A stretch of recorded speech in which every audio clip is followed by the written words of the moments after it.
नमस्कार दोस्तों, आज हम महाशिवरात्रि पर एक पावन कथा सुनेंगे जिसे व्रत में भी सुना जाता है। तो चलिए शुरू करते हैं। एक गांव में रामू नाम का एक व्यापारी रहता था। उसके दो बेटे थे, बड़ा बेटा चंदन और छोटा बेटा रघु। उनकी शादी हो चुकी थी, लेकिन बड़े भाई की पत्नी छाया की कोई संतान नहीं हुई थी और छोटे भाई की पत्नी कोमल के एक बेटा था। देवरानी बहुत ही चंट स्वभाव की थी और बेटा होने के बाद उसे और भी घमंड हो गया था।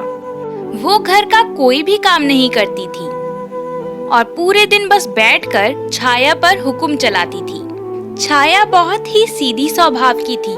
वो कोमल को छोटी बहन मानकर उसका सारा काम कर देती थी।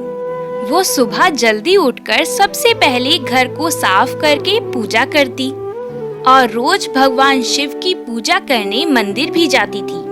वो भगवान शिव की भक्त थी और हर सोमवार का व्रत रखती थी।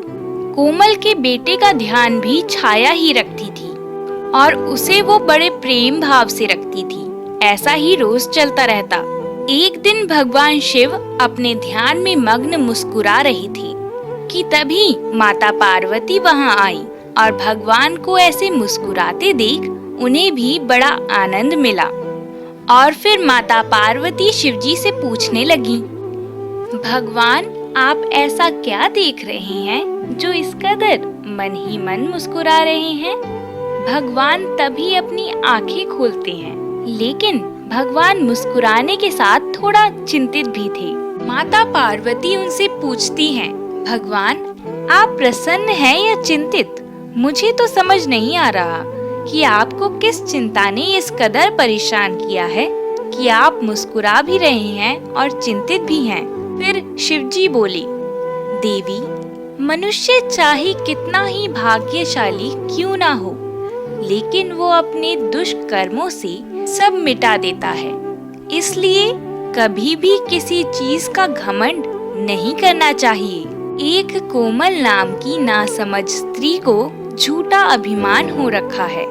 उस अभिमान के वश में आकर वो ये भूल गई है कि बुरे कर्मों का फल बुरा ही होता है। वो मेरी भक्त छाया को बहुत परेशान करती है, यहाँ तक कि अभिमान में चूर उसे अपने पुत्र की भी चिंता नहीं होती। माता पार्वती बोली, भगवान अगर आपकी भक्त इतनी परेशान है तो आप मुस्कुरा क्यों रहे हैं? देवी मैं मुस्कुरा ये सोच कर रहा हूँ कि जो मनुष्य अपने आप को सबसे ज्यादा समझदार समझने वाले हैं, वो इंसान कितनी बड़ी गलती करता रहता है और उसे इसका ध्यान भी नहीं होता।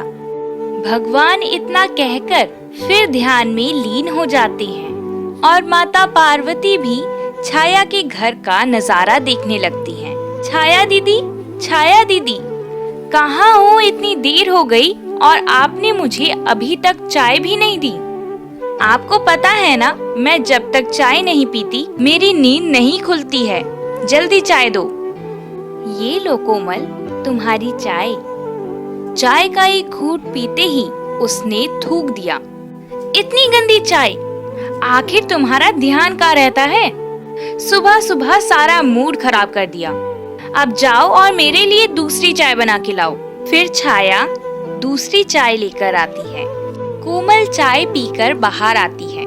छाया दीदी मेरे आज कुछ मेहमान आने वाले हैं, उनके लिए अच्छे से खाना बना लेना और कोई भी गलती नहीं होनी चाहिए। वहीं दूसरी तरफ छाया की तबीयत खराब हो रखी थी, इसलिए उसने कोमल से कहा, कोमल आज मेरी तबीयत कुछ ठीक नहीं लग रही है, खाना तुम बना लेना, नहीं तो तुम किसी और दिन उन्हें बुला लेना। इतना सुनते ही कोमल गुस्से में आ गई और बोली, अच्छा तो आपकी तबीयत ठीक नहीं है, बहाने तो बहुत अच्छा बनाना जानती हो मैडम। शाम को दवाई ले लेना, अभी जल्दी जल्दी काम खत्म कर लो जब तक मेहमान आते हैं। कोमल का बेटा भी 7 साल का हो गया था। वो भी छाया की ऐसी हालत देखकर दुखी होता रहता था। घर में छाया माँ के साथ ऐसा बर्ताव देखकर वो शिव जी के मंदिर गया और शिव जी को प्रणाम करते हुए बोला, भगवान जी, आपको तो मेरी छाया माँ बहुत प्यार करती है, आपकी बहुत पूजा भी करती है। वो तो कहती है कि आप जो कुछ करते हो हमारे अच्छे के लिए करते हो। तो मेरी छाया माँ तो बहुत अच्छी है, फिर भी उन्हें हमेशा दुख ही क्यों मिलता है?